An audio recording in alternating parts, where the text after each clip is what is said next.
আসসালামু আলাইকুম রহমতুল্লাহ। সম্মানিত দর্শকবৃন্দ, রাসূল করিম সাল্লাল্লাহু আলাইহি ওয়াসাল্লাম বলেছেন যে গোসলের পূর্বে উযু করতে হবে।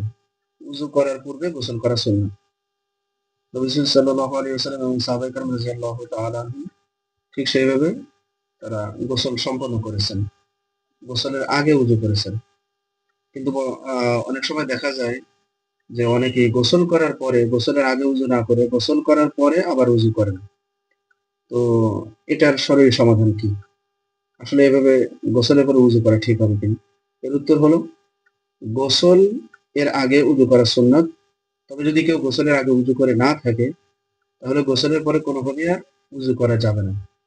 কারণ গোসল হলো সবথেকে বড় পবিত্রতা। উযু হলো ছোট পবিত্রতা, আর গোসল হলো সবথেকে বড় পবিত্রতা গোসল। সুতরাং বড় পবিত্রতার পরে ছোট পবিত্রতা অর্জন করা এটা মাকরুহ হবে। সুতরাং গোসলের পরে নতুন করে আর উযু করা লাগবে না।